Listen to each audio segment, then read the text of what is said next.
Hey everybody, Mighty Rye here, and today I wanted to talk to you about some potential nerfs that I think Blizzard should make to spice up the Rise of the Shadows meta. As you guys know, if you've been playing, you're playing against rogue after rogue after rogue, then warrior to counter the rogue, and the warrior games are going really long, and then the rogue games are going really quick because they're bursting you down, and there's other classes that are popping up here and there. But for the most part, the meta is generally solved. I mean, there's a little bit of new stuff coming here and there, but for the most part, Rogue is really, really powerful, and therefore so is Warrior. So I'm going to propose a couple cards that I believe Blizzard should look into nerfing. You can see one on the screen right here with Raiding Party. Raiding Party is the base level is a 3 mana, draw 2 cards, and those cards are tutored, so they're pirates, they're specific cards. That's about as efficient as you get in Hearthstone, is 1.5 mana per card draw. So just at a base level, it's very, very powerful. And the fact that it tutors too makes it even stronger. Then the fact that you can actually go even above and beyond and do 3 mana, draw 3 cards is just absurdly bonkers. About as efficient card draw as we've ever had in the game. Not that hard to pull off too, and that's part of the problem is that it's incredibly efficient card draw, and it's very consistently pulls a couple pirates that are really good, and also a really good weapon, which we're going to talk about here shortly. So what do I suggest? Now, I love Rogue in general, but it's a little bit of a problem, and Raiding Party is just so hyper efficient, a little too hyper efficient. So I think nerfing it to 5 mana, draw 2 for 5 isn't that great actually, but it still has the tutor effect, so it's not bad. Drawing 3 for 5 is pretty efficient though. It's between that 1.5 to 2 mana range when you combo it. And the fact, again, it's tutoring, so that makes it a little bit better. You could also make it 3 mana, draw 1 pirate, and still combo draw the weapon. I just think that, nerfing it to 5 mana is not too bad. I think that solves a little bit of the problem. You have to have prep in order to get it out early, and if you don't have prep with it, you're going to get this out a lot later, and that's going to slow down rogues quite a bit. So I think nerfing it to 5 would be good. I think 4 mana, I'm not sure it does enough, but especially with the existence of prep. But I think having it 5 mana is pretty nice. But what do I think will happen? I really think Blizzard will do something about this card. This is the card that I think most likely to be nerfed. I think they'll err on the side of caution and nerf it to 5 instead of 4. I think they want to make sure when they nerf things, generally they nerf it and it doesn't come back, except for the Rogue Quest. So, but I think it'll be easier for them to, as well as changing the card text to just change the mana cost to 5 instead of changing to 1 pirate. Next on the list that I think probably needs to be nerfed is Waggle Pick.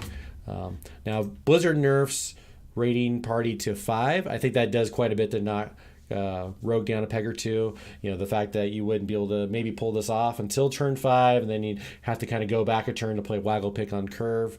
But in addition to the overly efficient card draw that Rogue has with Raiding Party, Waggle Pick is it's a very strong weapon, and Rogue basically bursts you down from turn 3 to turn 6.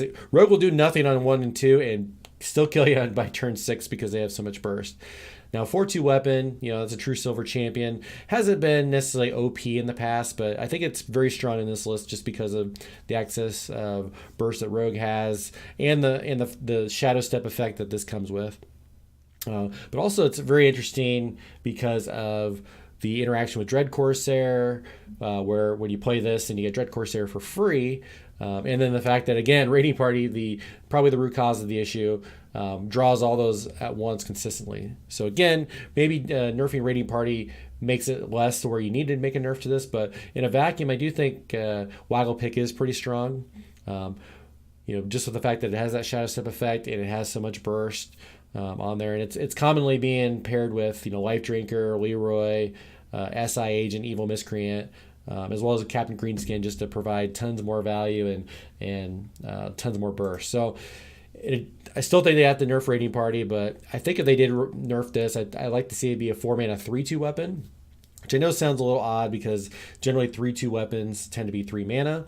However, It's working okay for Wrench Caliber, Warrior's new weapon that puts a bomb in your deck, to be a 3-mana 3/2 weapon. So, or a 4-mana 3/2 weapon rather. So 4-mana 3/2 weapon can still be pretty decent, and this still has that Shadow Step effect attached to it. And again, Shadow Step hasn't really ever been that oppressive, but it can be a powerful combo. With especially with a lot of rogue cards. But the fact that you have Shadow Step and a True Silver Champion together for 4, it's just a little bit strong, but not too strong in my opinion. But I like lowering the attack down to 3 because it lowers the burst potentially that you have. It also helps with the interaction with Dread Corsairs, to where Dread Corsairs would still cost 1. The fact that you could play this and play 1 or 2 Dread Corsairs on turn 4 for free is just out of control. So I think they need to change the attack down to 3. Now Blizzard again tends to tweak the mana costs and go for what is easier. So I think if they did nerf this, they'd probably nerf it to 5 potentially, which would be okay, I guess. Again, if they nerf Raiding Party to 5. It'd keep you from being able to play this on curve on 4. So it really kind of depends on what they do with Raiding Party, because I think that's ultimately the main culprit. All right, one more card to pick on Rogue. And again, Rogue's my favorite class, so I hate to bash on some of the Rogue cards, but Rogue is pretty powerful right now, and I want to see maybe a little bit more balanced meta and a lot of decks shine other than just Tempo Rogue.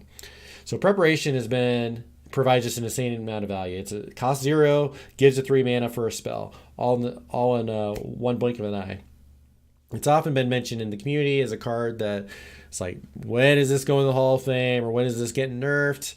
It's been talked about for probably at least 2 years, and it was one that I wrote about last year that I thought probably needs to get some consideration towards going to the Hall of Fame.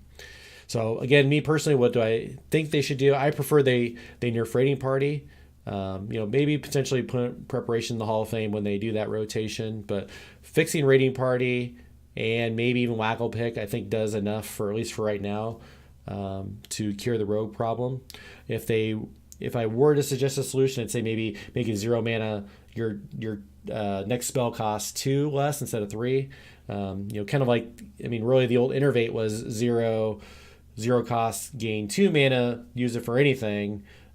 This is 0 mana, gain 3 mana towards a spell. So arguably, you could say this was even stronger than Innervate before.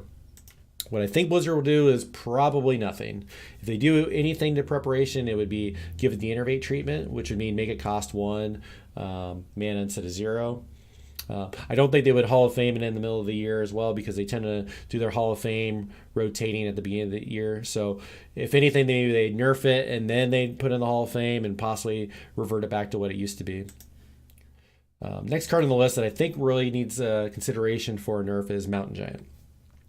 Now, I used to write articles for F2K's website, and this is one of the first cards that I had on the list that, in my opinion, should be rotated or should be Hall of Famed, or tweaked to some, or part of some rotating set of cards. Mountain Giant is a 3 mana 8/8 sometimes, not all the time. Sometimes a 4 mana 8/8, sometimes it's a 5 mana 8/8. Very efficient. Sometimes it comes out later, but either way, it's still a very powerful card, and to me it's a really feels bad card because, one, you can't interact with the card. There's no way to interact with your the other player's hand, or at least not consistently. You used to be able to have Dirty Rat a little bit, but really you can't interact with the other player's hand. All that they are doing is just hoarding cards and then just throwing down a big giant, which is incredibly overstated for the cost of 3, 4, 5, 6, even 7 mana. It's overstated. So unless you're playing it for 8 mana, or that's really the only time it feels on par with what any other cards were. So it really never really made a lot of sense to me that Mountain Giant exists, or that it costs the way it is. So again, with this, it doesn't make sense to me for me to have it on to have it and then you get stomped on with it. Now, the reason why this is an issue, especially now, is because the Conjurer's Calling, and that's the next card we're going to talk about. But with this, you get this out on 3, 4. You play Conjurer's Calling, and basically for 3 mana you get a copy of a Mountain Giant, or you get another 12 mana minion in the 7/8 that has taunt. So definitely Mountain Giant. What I would say, I still believe this should be Hall of Famed. Since again, I don't think they will Hall of Fame in the middle of the year. I think maybe it should cost 14 instead of 12. Now I'm not worrying about all those other interactions with evolves and the Conjurer's Calling with it, but I think that having it cost 14 makes it a little bit more balanced, and you can't get it out until earliest turn 5.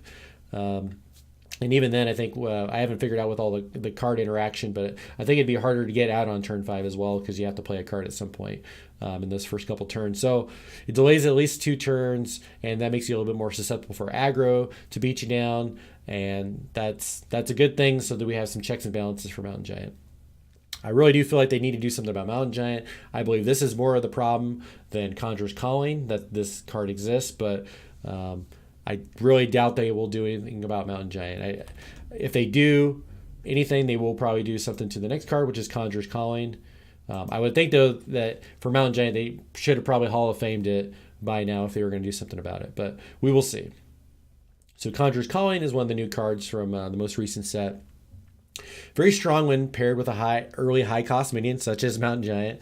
And honestly, it's a pretty efficient card just in general, even if you play it on a 3-mana minion. So take the scenario, you have a 3-mana minion, then you spend 3 mana on that 3-mana minion, you get another 3-mana minion, a random one. Yeah, it's okay. It's not amazing. But just the fact that if you have the board and you have that 3-mana minion and you take a value trade and then you Conjurer's Calling and you get another 3-mana minion and another 3-mana minion, just that alone is actually pretty powerful. So just being able to basically heal your original 3-cost minion and then get another one on top of it for 3, and then it's twin spell, so you can flex it in and do it a second time. You can also use this defensively as well. You can also hit your opponent's minion that costs it might be a 3-mana minion, but maybe it's a Hench Clan Thug that's leveled up to 6/6. You hit that defensively, and then they're stuck with a 3-mana 3/2. So this has a lot of utility to it. It's a very strong card, and I like strong cards, but I feel like if it were me, I think I would like this to be nerfed to 5. Especially if they don't touch Mountain Giant. So I think of this card a little bit like Faceless Manipulator. Which is, the 5-mana 3/3 card, copy any minion that's on the board for 5 mana. I think that should kind of be on par with that, because it's kind of like that. You're not really making a copy of a minion, but you're getting another minion for the same cost. For 5 mana in my theory. So that's why I kind of like Conjurer's Calling at 5. You can also play on turn 10. You can play it twice as well. But a very strong card, and I like the card. It's a lot of fun. But it's not so fun when you play it on a Mountain Giant. So again, if they don't do anything with Mountain Giant, I think they need to definitely touch Conjurer's Calling. And what I think they would do, I think they would actually probably make it 5 mana if they did touch it. Just feel like 4 mana is not enough, but I think some tweak to the mana cost would be pretty good, because it is just too strong of a card in my opinion. The final card that I'll feature on this list is Dr. Boom Mad Genius. So Dr. Boom is one of the few hero cards that still exist after the rotation. It provides a massive boost to board control for a warrior that plays this. It's pretty much impossible to keep the board against Dr. Boom. It also provides pretty good, quote-unquote infinite value from the various hero powers, especially Delivery Drone, generating discovering a mech that you want, and Blast Shield gaining a bunch of armor in one turn. So what do I think they should do about Dr. Boom? Well, Regis Kilman actually had a really good video that I'll link into the description talking about some solutions to fix Dr. Boom. And one of them that I really, really liked from that video was making only the mechs that you draw after you play Dr. Boom have Rush. The reason why I like that is it still adds a little bit of... I don't know to say strategy, but maybe you do more of your card draw, after that. It just doesn't provide as much tempo gain, but it preserves the flavor of Dr. Boom. So I like that one. I think that's enough to power it down a little bit, but still get a lot of the same benefits and keep the flavor to it. Now, I'm not sure Blizzard will touch Dr. Boom, but if they do, I think they'll keep it simple. Again, probably tweak the mana cost to maybe 9. Giving aggro or mid-range decks 2 more turns to interact with the Dr. Boom player and get him down. So I think that's a possibility. It also keeps it from, Dr. Boom and playing another mech in the same turn. But usually if you have Dr. Boom on 7, you're playing it because you know you're going to win afterwards. So those are the main cards I want to feature. A couple other cards on my list that I'd like to take a look at potentially is Evil Miscreant, just being able to generate 2 lackeys. It's pretty powerful in a class such as Rogue that has access to Edwin Van Cleef. Being able to make pretty big Edwins, as you guys have probably seen on the ladder. Archivist Elysiana, I think that card is extending games quite a bit. So I think that's another one that I would like to see looked at by Blizzard. Perhaps making it only 5 cards that you get off of Elysiana, maybe making Elysiana cost 10 so you can't bounce it back into your hand. And then finally, Magic Carpet. I think Magic Carpet has the potential of being an impressive card, especially if they make some of these nerfs. I think Magic Carpet could be one of those cards that rises to the top. So those are the cards that I think that need to be nerfed. Guys, make sure you check out my Twitch stream. I generally stream Sunday, Monday, and Friday evenings, 6 to 8:30 p.m. Central Time. Also, any likes on YouTube or subscribes on YouTube will really help me out. But that's all I have for this time. Let me know what cards you think in the description below that you think I missed or that should be tweaked. So with that, I'll let you guys go, and thanks for watching the video. Peace and love.